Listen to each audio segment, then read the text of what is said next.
जैन समाज के सभी सम्मानित अग्रगणी सज्जनों, माताओं, बहनों, मंच पर बैठे हुए सभी सम्माननीय बंधुओं, मैं सबसे पहले आपका आभार व्यक्त करना चाहता हूं कि आपने मुझे बुलाया और मेरे विचार आपके सामने प्रस्तुत करने का मौका दिया। मैं उन सब साथियों का भी आभारी हूं जिन्होंने इस कार्यक्रम के आयोजन में परिश्रम किया और मेरे विचार आप तक पहुंचे, उसके लिए काफी अच्छी सुंदर व्यवस्था यहां पर की।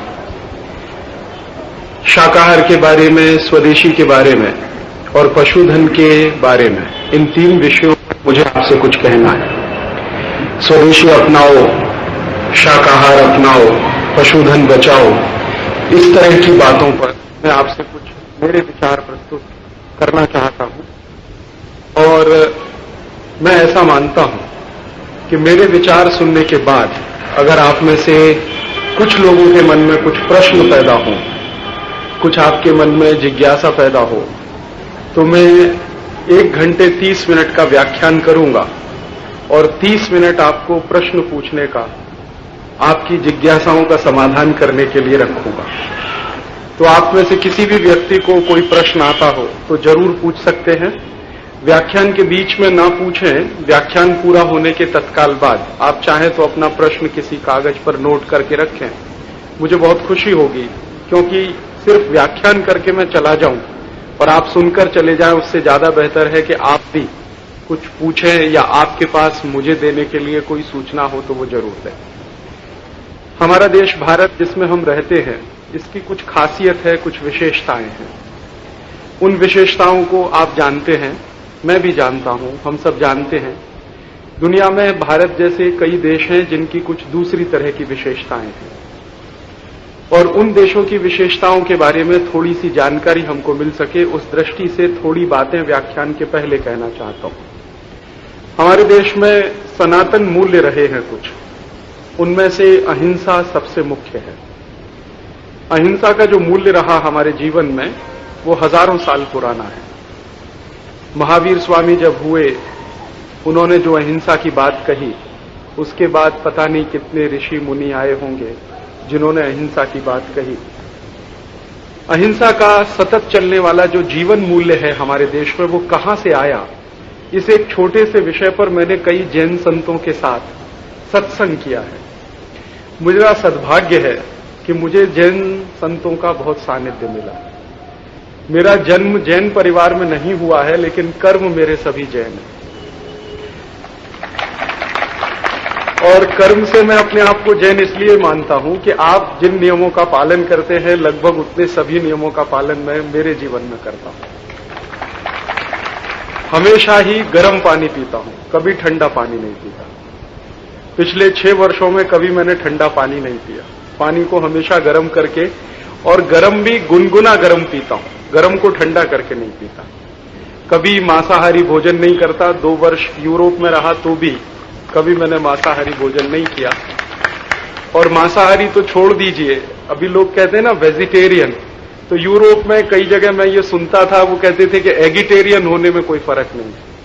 वो कहते हैं कि एगिटेरियन होना माने वेजिटेरियन होना, लेकिन मैं एगिटेरियन भी नहीं हूं, माने अंडा भी नहीं खाता, अंडे को कभी हाथ भी नहीं लगाया। जीवन में जितना बन सकता है उतना संयम से जीने की कोशिश करता हूं, और अपरिग्रह का सिद्धांत मैंने मेरे जीवन में उतारा है। किसी को भाषण में नहीं कहता। मेरे पास अपनी कोई मिल्कियत नहीं है, कोई संपत्ति नहीं है, ना कोई बैंक अकाउंट है, ना मेरे पास कोई घर है, ना मेरे पास कोई परिवार है, और बनाने की संभावना भी नहीं है। तो अपरिग्रह का जो सिद्धांत मैंने जैन संतों से सुना है, उसको मेरे जीवन में उतारा है। संपत्ति के नाम पर मेरे पास सिर्फ 3 जोड़ी कपड़े हैं, वो भी खादी के, जो आप देख रहे हैं मैं पहने हुए खड़ा हूं, और एक मेरे पास ये पेन है, ये मेरी संपत्ति है, और एक जोड़ी चप्पल है। अब इससे ज्यादा शायद कुछ और कर पाऊं तो अगली बार आके मैं कह सकूं। तो जैन दर्शन के जो नियम हैं, उनका आचरण अपने जीवन में करने की कोशिश करता रहा हूं, और ये आचरण मुझे जो मिला मेरे जीवन में करने के लिए, वो जैन संतों की इसमें काफी प्रेरणा रही है, काफी उनका सानिध्य मुझे इस बात के लिए प्रेरित करता रहा है। तो ऐसे बहुत सारे संतों के बीच में बैठने का, उनके व्याख्यान सुनने का, उनके व्याख्यानों पर लगातार सोचने का, उनसे प्रश्न करने का बार बार मुझे मौका मिला। मैंने बहुत सारे जैन संतों के जब प्रवचन सुने तो मेरे मन में एक जिज्ञासा पैदा हुई कि सभी जैन संत अहिंसा की बात कहते हैं और ये भी बताते हैं कि अहिंसा का जो मूल्य है वो हजारों वर्ष पुराना है। तो एक बार मेरे मन में जिज्ञासा पैदा हो गई कि भारत जैसे देश में ये अहिंसा का जीवन मूल्य आया कहां से। अभी हम सब मानते हैं कि महावीर स्वामी ने अहिंसा की बात कही, हो सकता है महावीर स्वामी के पहले के भी जो बड़े तीर्थंकर हैं उन सब ने भी अहिंसा की बात कही, उनके भी पहले हो सकता है किसी ने अहिंसा की बात कही होगी। माने भारत की सनातन परंपरा में अहिंसा एक मुख्य तत्व है, उसी के साथ सत्य एक दूसरा तत्व है, अपरिग्रह भी एक तीसरा तत्व है। तो एक बार मेरे मन में प्रश्न हुआ, जिज्ञासा हुई कि ये आखिर आया कैसे। मैंने दुनिया के कई देश देखे हैं, उम्र मेरी बहुत छोटी है लेकिन दुनिया के कई देशों को मैंने देखा, यूरोप के देशों को बहुत नजदीकी से देखा है। तो वहां मैंने ऐसा कोई जीवन मूल्य नहीं देखा जो सनातन हो। यूरोप के जितने भी देशों में मैं घूमा वहां मुझे एक ही बात लगती थी, किसी भी मूल्य के बारे में वहां मैं चर्चा करता था वहां के फिलोसोफर्स के साथ और पूछता था कि ये कितना पुराना है, तो वो कहते 200 साल पुराना, कोई कहता था 50 साल पुराना, कोई कहता था 500 साल पुराना। कभी भी मुझे यूरोप में ऐसा कोई व्यक्ति नहीं मिला, बड़ा थिंकर, पॉलिटिकल फिलोसोफर या ओपिनियन बनाने वाला कोई व्यक्ति जिसने ये कहा हो कि ये जीवन मूल्य हमारा 2000 साल पुराना है या 3000 साल पुराना है या 5000 साल पुराना।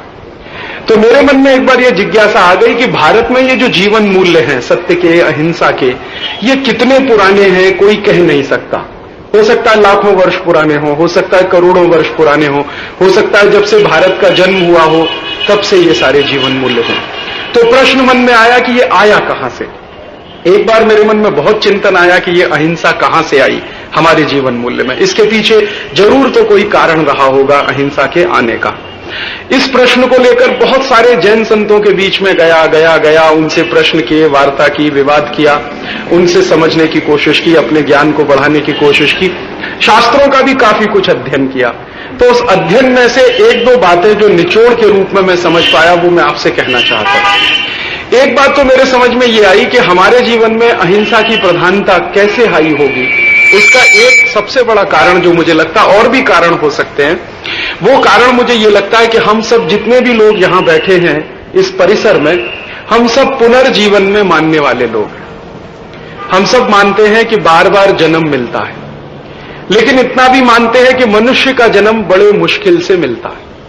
जिन्होंने पूर्व जन्म में कोई बहुत पुण्य किए होंगे उनको ही मनुष्य जीवन मिलता है, और उन कर्मों में भी कोई बहुत अच्छे कर्म किए होंगे तो किसी अच्छे धर्म में जन्म मिलता है, और उससे भी ज्यादा कोई पुण्य कर्म किए होंगे कि तो किसी अच्छे गुरु का आशीर्वाद मिलता है, सानिध्य मिलता है।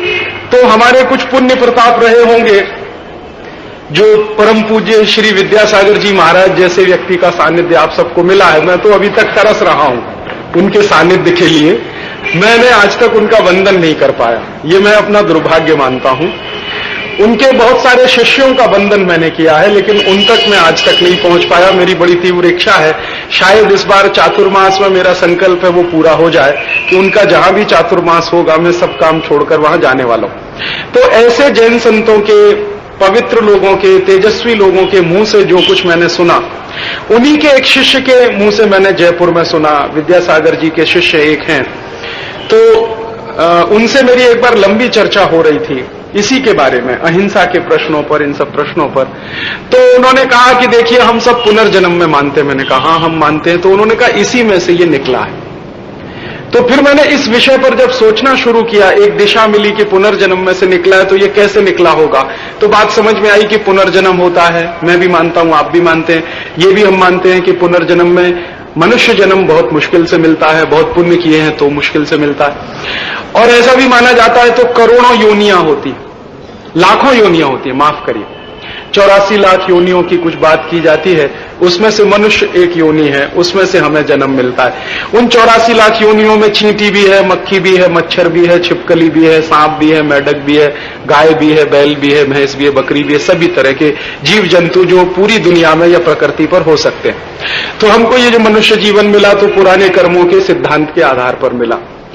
अब हमने ऐसा माना, हमारे जीवन में, हमारे दर्शन में, कि ये जो पुनर्जन्म है वो बहुत मुश्किल से मनुष्य जन्म आएगा और मनुष्य जन्म में कुछ ऐसा करना चाहिए कि अगला जन्म भी हमको मनुष्य जन्म मिले, ऐसे कुछ काम करने चाहिए।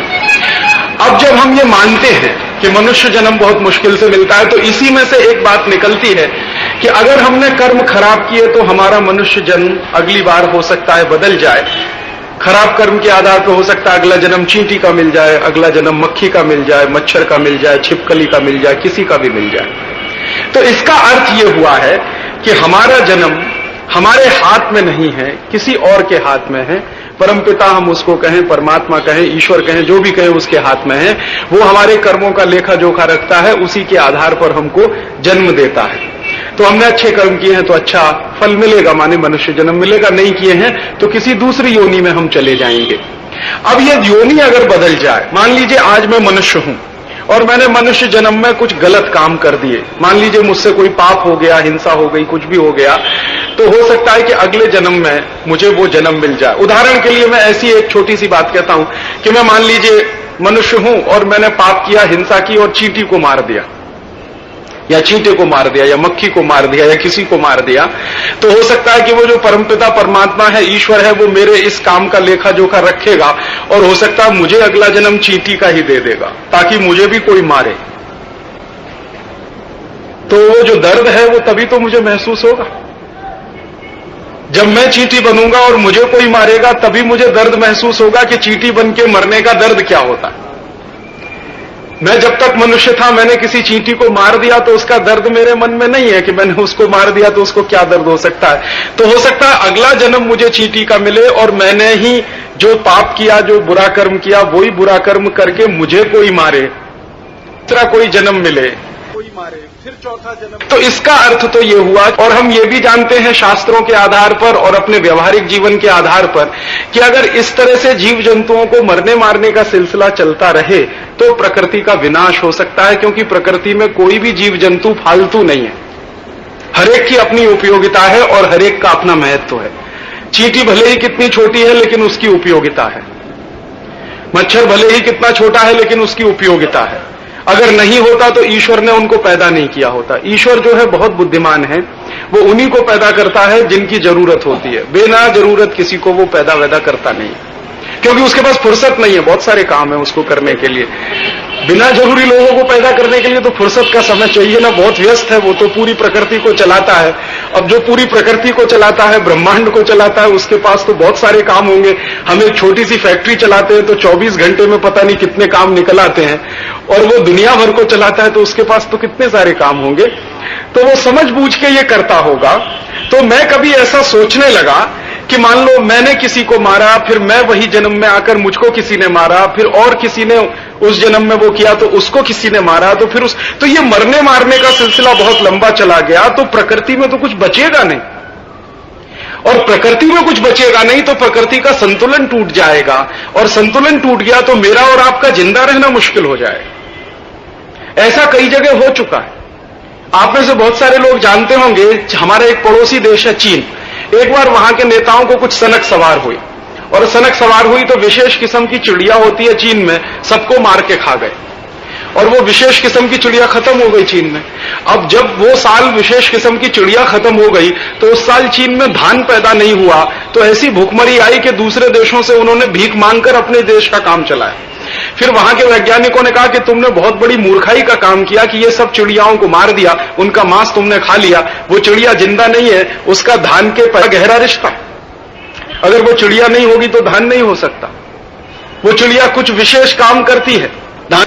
फिर वो चिड़ियाएं वहां पर पहुंची तो उनका जो टूटा हुआ संतुलन था वो वापस आया। फिर उस वियतनाम नाम के देश की, वियतनाम के लोगों को एक बार ऐसा ही सनक सवार हुई तो चूहों को मार के खाने का अभियान उन्होंने शुरू किया। अब चूहों को मार के जब सब खा गए वियतनामी लोग तो एक नया संकट पैदा हो गया। और संकट क्या पैदा हो गया कि चूहे को मारकर खाने के बाद दूसरे बहुत सारे ऐसे जीव जंतु थे जो चूहे के लिए काम करते थे या चूहे का भोजन थे, वो इतने बढ़ गए कि वियतनाम में महामारियां फैल गई। फिर वियतनाम के वैज्ञानिकों को पूछा गया तो उन्होंने कहा भाई हमने मूर्खाई किया कि ये सब चूहों को मार के खा लिया। तो फिर उन्होंने चूहे इंपोर्ट किए दूसरे तमाम देशों से। अभी भी वो चूहे इंपोर्ट करते हैं दूसरे। आज भी वियतनाम में भारत से चूहे जाते हैं, एक्सपोर्ट होता है उसका। और ये मैं आपको सच्ची घटना बता, पूरा संतुलन टूटता है और राष्ट्र संकट में फंसता है। तो हमारे देश के ये जो महान लोग रहे, जिनको हम चाहे तीर्थंकर कहें या ऋषि कहें, मुनि कहें, जो भाषा हमको अच्छी लगती है वो हम इस्तेमाल करें, इन्होंने शायद बहुत सोच समझ के कहा होगा कि कोई भी एक जीव या जंतु बिल्कुल बेकार नहीं है, उसकी उपयोगिता है, इसलिए उसका जिंदा रहना बहुत जरूरी है। जैसे मेरा जिंदा रहना बहुत जरूरी है मेरे जीवन के लिए, वैसे ही चींटी का जिंदा रहना बहुत जरूरी है उसके लिए भी और मेरे लिए, दोनों के लिए। हम शायद एक दूसरे पर परस्पर आश्रित हैं, वो शायद मेरे लिए कुछ काम करेगी, मैं उसके लिए काम करने वाला। तो जब हम एक दूसरे पर अन्योन आश्रित हैं, मैं उस पर आश्रित हूं, वो मेरे ऊपर आश्रित है, तो दोनों का अस्तित्व टिका रहना बहुत जरूरी है। तो उसी में से सिद्धांत निकला है जियो और जीने दो। अब जब ये जियो और जीने दो का सिद्धांत निकलेगा तो ये सिद्धांत की अंतिम पराकाष्ठा कहीं तक पहुंचेगी, तो एक ही शब्द, अहिंसा। अगर हिंसा होगी तो ना तो आप जी पाएंगे ना किसी को जीने देंगे। अहिंसा होगी तभी आप जिएंगे और दूसरे को जीने देंगे। तो हमारे ऋषियों ने, मुनियों ने, बड़े धर्म गुरुओं ने बहुत सोच समझकर तय कर लिया, जियो और जीने दो, ताकि तुम्हारा ये जन्म भी और अगले आने वाले तमाम जन्म के लिए व्यवस्थाएं चलती रहे। अब जब हमने ये प्रकृति में सबको जिंदा रहने का अधिकार दिया, तो उसके लिए संबंध कैसे होंगे, उसके लिए भी फिर बातें तय हुई। तो धर्मशास्त्रों में उसके लिए भी लिखा गया, और वो क्या लिखा गया कि चींटी को जिंदा रहने का अधिकार है, मुझे भी जिंदा रहने का अधिकार है। तो अब ये दोनों को जिंदा रहने का अधिकार है, तो इस अधिकार को किसी तरह से डिफाइन करना है, किसी तरह से उसका विश्लेषण करना है, और दोनों के बीच में कोई कॉमन पॉइंट है वो ढूंढना है। तो फिर उसमें से आत्मा की बात निकली, और उस आत्मा की बात ने ये बता दिया हम सबको, और ये हमारे रग रग में घुसा हुआ है कि भाई देखो, आत्मा चींटी में भी है, तुम में भी है। आत्मा निकल जाए तो चींटी मर जाएगी, आत्मा निकल जाए तुम भी मर जाओगे। तो हम में भी आत्मा है, उसमें भी आत्मा है, मक्खी में भी आत्मा है, मच्छर में भी आत्मा है। फिर हमारे को किसी धर्मगुरु ने यह भी समझाया होगा शायद कालांतर में कि होता क्या है, ये आत्मा ही काया प्रवेश करती है। चींटी की आत्मा है वो मुझ में प्रवेश कर सकती है, मेरी आत्मा किसी चींटी में प्रवेश कर सकती है। इसका मायने ये हुआ कि सिद्धांत ये तय कर लिया हमारे धर्म गुरुओं ने कि आत्मा बराबर है, चींटी की आत्मा मुझ में आ सकती है, मेरी आत्मा चींटी में जा सकती है, काया अलग अलग हो सकती है, शरीर अलग अलग हो सकता है, आत्मा सबकी एक जैसी है। तो अब आप देखिए, एक तो जियो और जीने दो का सिद्धांत आया तो उसमें से अहिंसा पैदा हो गई, फिर ये आत्मा का सिद्धांत आया और आत्मा की बराबरी का सिद्धांत आया, तो उसी में से ये पैदा हो गया कि भाई तुम्हारी आत्मा चींटी की आत्मा में कोई फर्क नहीं है, और हम और वो दोनों प्रकृति भाई हैं या भाई बहन हैं या जो भी है, उसकी रक्षा करना मेरा धर्म है और उसका धर्म मेरी रक्षा करना। तो हम दोनों एक दूसरे के साथ धर्म से बंध गए। अब आप देखिए, ये बहुत खूबसूरत सिद्धांत है जो निकला हमारे जीवन दर्शन में से।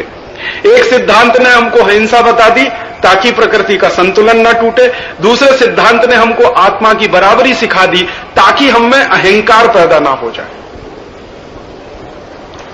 ये जो बार बार जैन संतों के मुंह से मैंने सुना, तो वो कहते हैं देखो, आदमी के 4-5 ही दुश्मन होते हैं, उसमें काम, क्रोध, मद और लोभ, ये 4 तो बहुत मुख्य है। वो एक शब्द आता है जैन शास्त्रों में, कषाय, 4 कषाय से बचो, बार बार मैंने सुना है जैन संतों के मुंह से। तो ये 4 कषाय है, काम है, क्रोध है, मद है और लोभ है। तो काम है वो तो आप सब समझते हैं, मद माने अहंकार, तो अहंकार से हमेशा बचना चाहिए।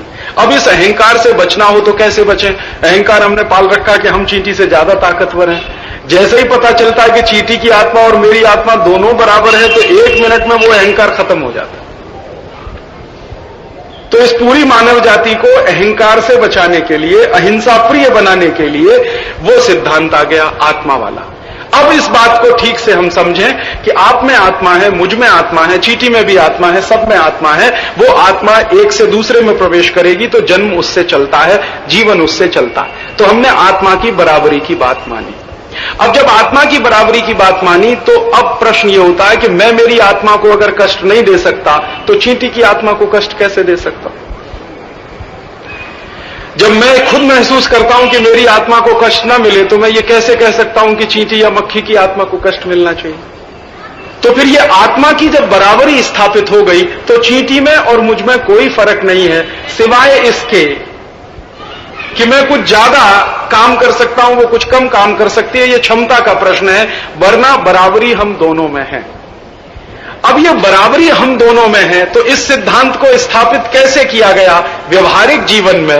एक बार मैंने मेरे बचपन की घटना में आपको सुनाना चाहता हूं। मेरी मां है, बहुत धार्मिक वृत्ति वाली महिला है।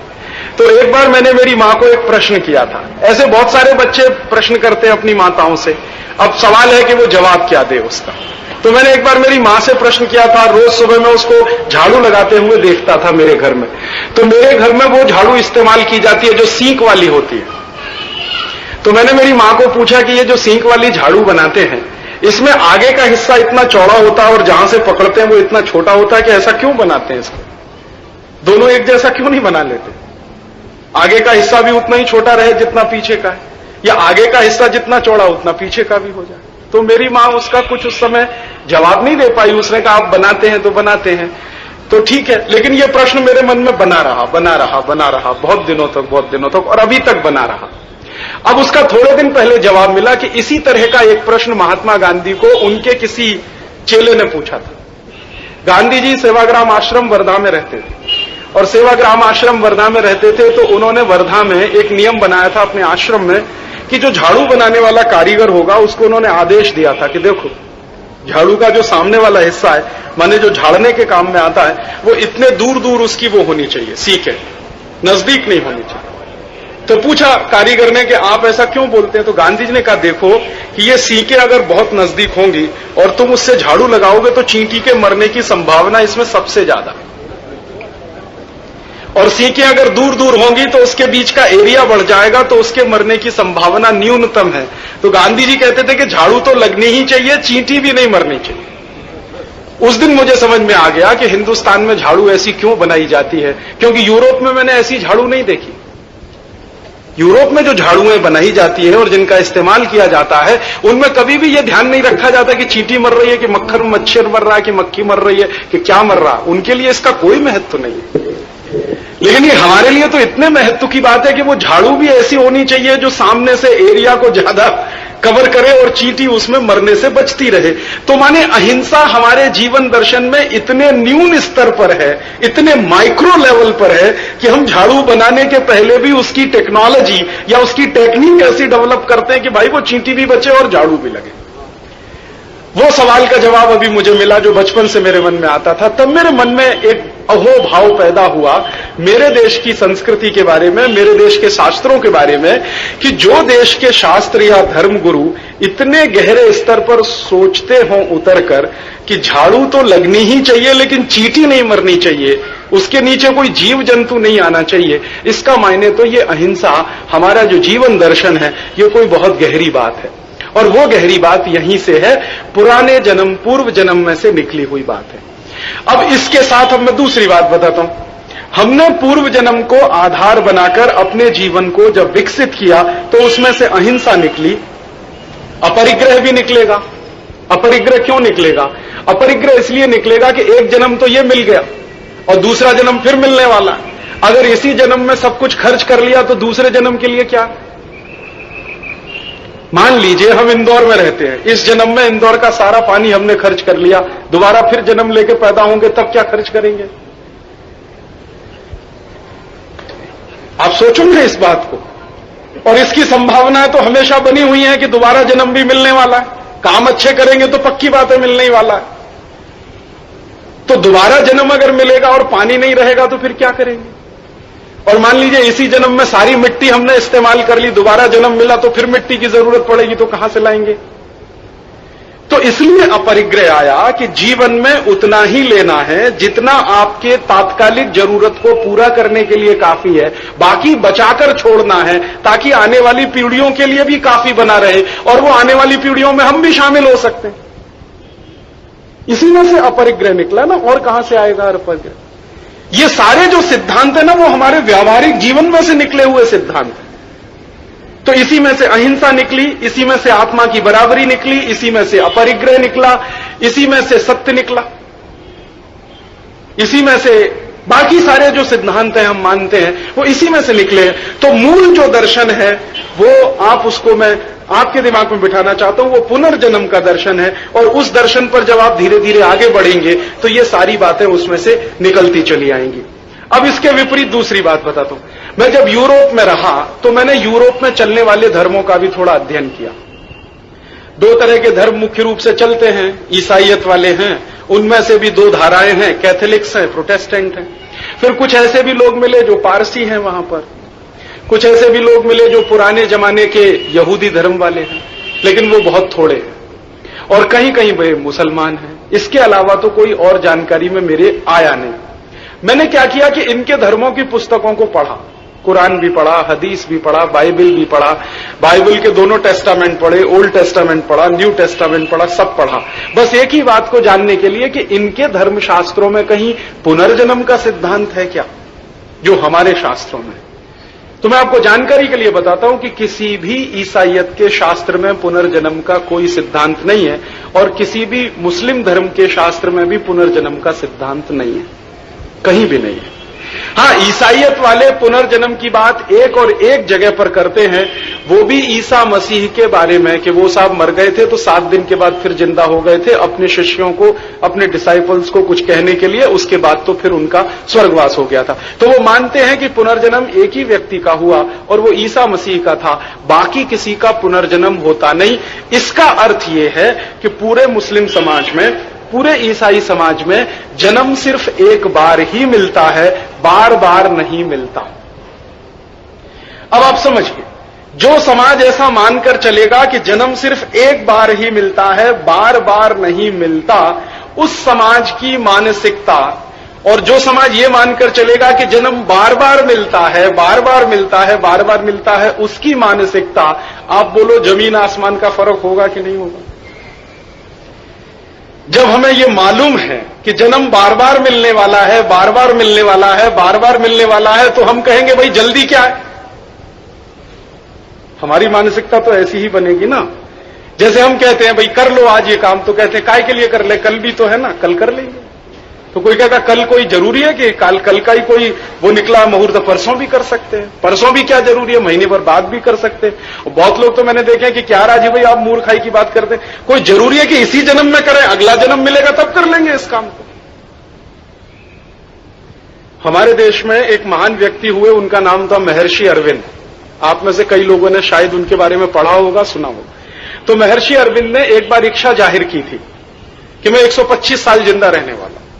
बाद में क्या हुआ, उनको बहुत मानसिक संन्यास हो गया और देह से लगाव खत्म हो गया। तो एक दिन कहने लगे अब मैं मरना चाहता हूं। तो उनके शिष्यों ने कहा कि क्या आप पहले तो कहते थे 125 साल जिंदा रहूंगा, आप कहते हैं मैं मरना चाहता हूं। और उन्होंने एक संकल्प और ले रखा था कि मैं हिंदुस्तान की आजादी के पहले नहीं मरूंगा, आजादी देख के ही मरूंगा। तो उनके कई शिष्यों ने, जो उनके साथ में रहते थे, उन्होंने कहा कि गुरुदेव आपने तो कहा था कि आप हिंदुस्तान की आजादी देख के मरेंगे, अब आप कहते हैं उसके पहले ही मर जाएंगे। तो उन्होंने कहा तुम चिंता क्यों करते हो, दूसरा जन्म लेके फिर आने वाला हूं, आजादी तो देखूंगा ही, आजादी तो देखने ही वाला हूं। और तुम ये जान लो कि जब तक भारत की आजादी नहीं मिलेगी मुझे जन्म मिलता ही रहेगा, मुझे मोक्ष तभी मिलेगा जब भारत को आजादी मिल जाए। ये उनका कन्विक्शन। वो कह रहे थे कि ये जन्म जन्मांतरों के बंधनों से मैं तभी मुक्त होऊंगा जब भारत की आजादी आ जाएगी, नहीं तो मैं बार बार जन्म लेके पैदा होता ही रहूंगा। अब ये अलग प्रश्न है कि मैं मनुष्य के रूप में आऊं या किसी दूसरे जानवर के रूप में आऊं, लेकिन मैं आने वाला हूं भारत की जमीन। तो महर्षि अरविंद हो या महात्मा गांधी, महात्मा गांधी का भी ऐसा ही एक जवाब था। किसी ने कहा कि गांधी जी ये भारत का तो बंटवारा हो गया, आपकी आत्मा तो बहुत दुखी होगी कि हाँ दुखी है, तो अब क्या करने वाले? तो उनका दोबारा जन्म लेके फिर भारत को एक करने की कोशिश करूंगा। ये उनके शब्द थे कि फिर जन्म लेके आऊंगा और ये भारत जो टूट गया इसको फिर एक करने की कोशिश करूं। तो ये जितने भी महान पुरुष हुए हैं, ये सब इस तरह की बातें करते रहे, सिर्फ बातें नहीं करते हैं, वो मानते हैं, उनकी वो मान्यता है। तो इस मान्यता के आधार पर जब कोई आदमी बनेगा तो कैसा आदमी होगा? वो आदमी धीरज वाला होगा। सबसे पहला गुण उसका ये होगा, जिसको ये मालूम है कि बार बार जन्म मिलने वाला है, तो उसमें अधीरता तो बिल्कुल नहीं होगी, जल्दबाजी बिल्कुल नहीं होगी, और सब कुछ अपने लिए रख छोड़ने की कल्पना भी नहीं होगी, क्योंकि वो जानता है ना कि दोबारा फिर आना है, तो सब कुछ अभी ले लिया तो फिर आगे क्या। तो उसका जीवन इस तरह का होगा। अब आप इसके ठीक उल्टी कल्पना करो कि जिसको मालूम है कि एक ही जन्म मिलने वाला है, और वो कहता है कि किसी तरह मिल गया है, तो वो क्या कहेगा, भाई जो करना है इसी जन्म में करो, क्योंकि दूसरा कोई जन्म है ही नहीं। मेरा एक मित्र है, जर्मनी में रहता है। एक बार मेरी उसकी बहुत भयंकर चर्चा हो गई हिंसा और अहिंसा के सवाल पर। तो वो कहने लगा, हां तुम तो अहिंसा की बात कर सकते हो इसलिए कि तुम्हें बार बार जन्म मिलने